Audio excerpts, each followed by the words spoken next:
tambalang kumikinang. Nicole Yala and Diego Bandido. Ang kwento. Mula sa mahiwagang burnay. Mula sa mahiwagang burnay.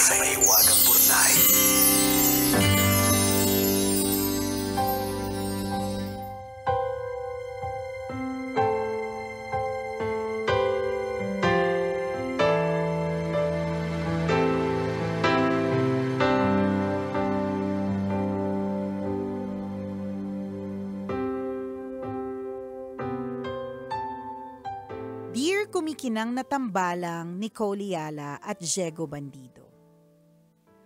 Magandang araw po sa inyo.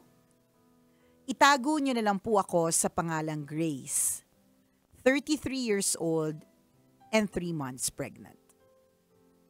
Sumulat po ako para humingi ng payo. Pakiramdam ko po kasi unti-unti na akong nawawala sa sarili ko. Wala naman po akong problema sa partner ko dahil mabait at responsable siyang tao. Ang hindi ko po kinakaya ay ang patuloy na tensyon at sakit na nanggagaling sa nanay niya na kasama namin sa bahay. Ay, usapang ano pala, mother-in-law. Sabi daw nila ang mother-in-law pagka ginumble mo daw yung yung letter sa mother-in-law, woman Hitler. Ay. Sabi. Wala naman tayo sinasabi, pero yun daw ang sabi. Nung una, maayos naman po ang lahat. Tinanggap nila ako sa bahay, nakisama ako at tumulong sa abot ng aking makakaya. Kahit buntis po ako at nagtatrabaho sa gabi, ako po ang namamalengke at nagluluto. Tinitiis ko po kahit puyat at pagod ako dahil ayokong maging pabigat. Sa pagdaan ng mga linggo, paulit-ulit na po ang alitan sa loob ng bahay. Madalas pong nagsisigawan ang partner ko at ang nanay niya. Kahit hindi ako parte ng away, ako pa rin po ang laging nadadamay sa dulo. Pinipili ko pong manahimik pero habang tumatagal, gumagawa po siya ng kwento. Ginagawa niya akong kontrabida sa mga kamag-anak nila. Wala naman po akong ginagawa kung hindi tumulong at magpakumbaba. Minsan sinasabi pa po niya na parang ako na raw ang buhay ng anak niya. Hindi na daw siya napapansin. Pero sa tuwing lalabas kami ng partner ko, lagi ko naman siyang pinabibilhan ng pasalubong o gamot. Hindi po ako naging madamot sa oras, sa malasakit, o sa pag-unawa. Pero dumating na po ako sa puntong hindi ko na kaya. Nasasaktan na po ako hindi lang emosyonal kung hindi pati pisikal. Araw-araw na lang po akong umiiyak. Takot na po akong lumabas ng kwarto, kahit sa banyo, pinipigilan ko na lang pong pumunta para hindi kami magkasalubong. Grabe, ang tindi na. Ang hirap. Takot na po ako magsalita. Ganito na po kabigat ang sitwasyon ko. Sinabi ko na po sa partner ko na baka mas makakabuti kung lilipat na lang ako sa boarding house. Gusto ko lang po sana ng katahimikan at kapayapaan para sa akin at sa dinadala ko pero ayaw naman po niya. Baka daw kung ano naman ang isipin ng nanay ko. Ayaw naman niyang sumama sa akin. Sabi niya, pinipressure ko daw siya. Hindi ko na po alam ang gagawin ko. Mahal ko po siya at alam kong mahal din niya ako. Pero hindi ko po alam kung hanggang kailan ko kakayanin ang ganitong sitwasyon. Lalo na po ngayong may dinadala na akong buhay sa sinapupunan. Sana po ay matulungan niyo akong makahanap ng liwanag sa gitna ng madilim kong pinagdaraanan. Gusto ko pong ipaglaban ang pamilya namin, pero gusto ko rin pong protektahan ang sarili ko at ang anak ko.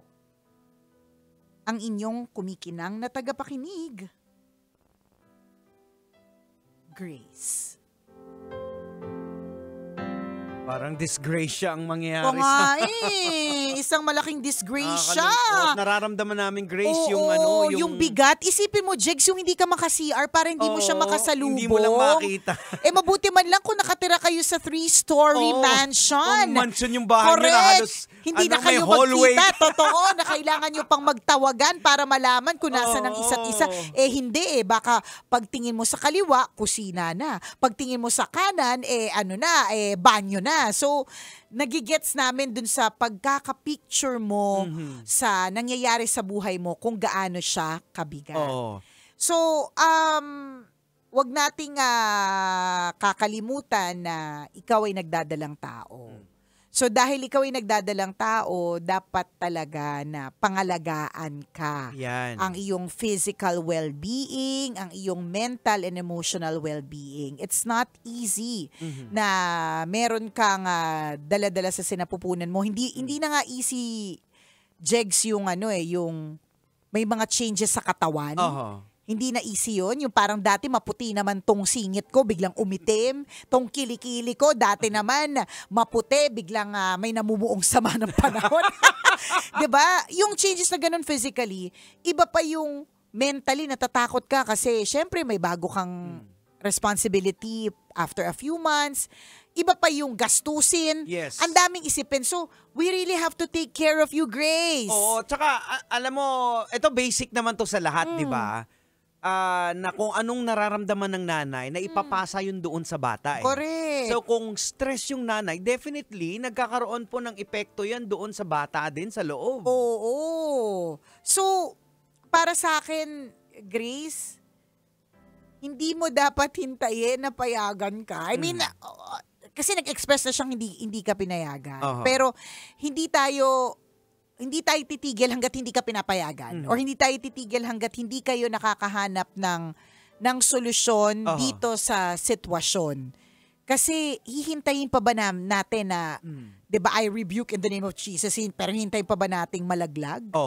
Hihintayin pa ba natin na mabaliw ka dyan? Kaya nga, Kaya nga ito ang sinasabi sa, di ba, sa Bible, na binabanggit, na actually, let me quote it sa sa Genesis chapter 2 verse 24, sinasabi na, that is why a man leaves his father and mother and is united to his wife and they become one flesh. Actually, inulit pa ito Nirequote pa ito ni Jesus Christ sa Matthew chapter 19 Inulit niya tong phrase na to kasi ibig sabihin, ito kasi yung mangyayari kung kasama mo pa rin sa isang bubong yung magulang mo. Yan. Hindi nyo makikita yung sarili nyo bilang mag-asawa. Kayo. Kasi may nakikialam sa decision making. Kasi sa totoo lang yung in itself na mag-asawa na walang kasamang biyanan tanggalin natin sa equation yung biyanan. Hindi rin po madali. Kasi isipin mo, lalaki at babae na biglang isang araw nasa iisang bubong. And these are two individuals na magkaiba. Iba ang background, kinalakihan, allergies, thumbprint, lahat. Iba ang likes, favorite color, ibang-iba, pero magsasama.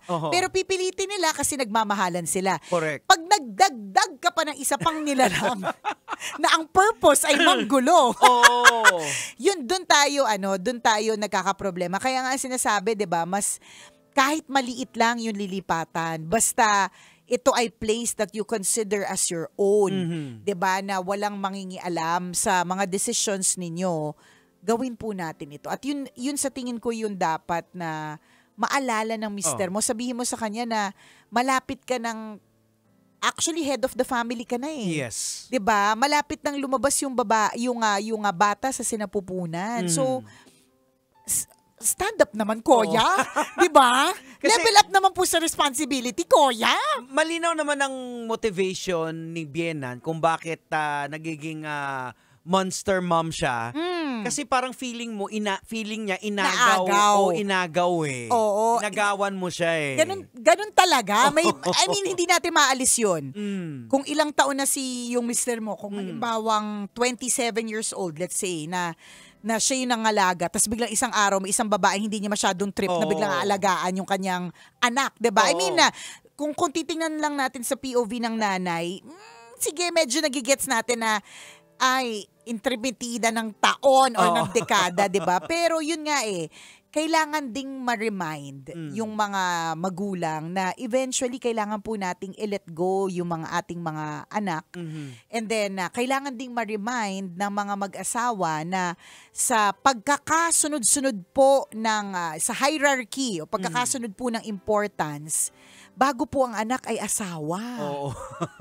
Minsan iniisip ako dati noon, Jegs, nung nagkaanak ako, tas narinig ko yan na sa pagkakasunod ng importance, God, spouse, at anak. Nung nagkaanak ako, parang sabi ko, grabe naman, hindi anak muna bago asawa. Hindi ganun. Hindi tama. Pero eventually, oo nga kasi Iiwan din kayo ng anak iiwan nyo din, eh. oo, Magkakaroon din ng sariling pamilya. At dapat. Oo. At dapat, alam mo, pag halimbawa sinasabi sa akin ng anak ko, si Princess, na, Mom, I'm not gonna get married, I'm going to stay with you, ganyan, take care of you. Ang sinasabi ko, alam mo, babe, I want that, but I'll be really sad. Kasi, iiwan ko din siya. So gusto ko pag iniwan ko siya, may nag-aalaga sa kanya, may sarili siyang pamilya, yung bang ganun. So kailangan... Huwag kang mag-alala, hindi matutuloy yan. Sinabi din ng anak ko yung maliit. hindi ako mag-girlfriend. Alam ko namang hindi natuto. Alam mo kung bakit alam ko hindi matutuloy. Bakit? Ako yung nanay. O di malamang malandi din yan pagdating ng araw. Diba? So, yun lang din yun. Tandaan po natin na priority po natin yung ating spouse, yung ating mga partners. So, dapat matandaan niya ng asawa mo. Baka hindi niya pa alam kasi bago lang siya into the relationship. Kasi hindi naman ito pagpasok mo ng relasyon, alam mo na agad yung gagawin mo eh. Actually, nagkwentuhan kami nung nakaraan ni Rakitera eh. Sa parang kamustahan lang. O sabi ko, kamusta Sa buhay na? mag-asawa. Sa buhay mag-asawa. Sabi niya, oo At nga. splinok natin si Rakitera. O ano sabi? Sabi niya medyo kakaiba din talaga kasi magkaiba yung dynamics niya. Sabi ko, oo, ganun talaga. Kasi una, nagdidesisyon ka na hindi lang para sa sarili mo. Sabi niya, oo nga papa, kaya kinakailangan mong i-consider na yung opinion niya bago ka gagawa ng desisyon. Which sabi niya kung minsan, ayaw nga nakakalimutan ko na pwede ba akong mag-host ng ganito, may ganitong racket, na hindi ko man lang siya nagtanong, nag-commit na ako. Yung mga tipong ganyan na... Hindi na lang ikaw. Oo, hindi na lang ikaw, apektado na yung buong pamilya, lalo na kung may bida-bida pang biyenan. Diba? Mas lalo ng masakit at mahirap at masaklap. Kaya nga very amazing na sinasabi ng Bible, Genesis pa lang unang libro. Hiwalay ka na dyan sa nanay at tatay mo. Magtayo ka ng sarili mong pamilya. Hindi lang nakasulat kasi biblical pero deep inside, anong sinusulat talaga ng writers ng Genesis is, epal kasi yan.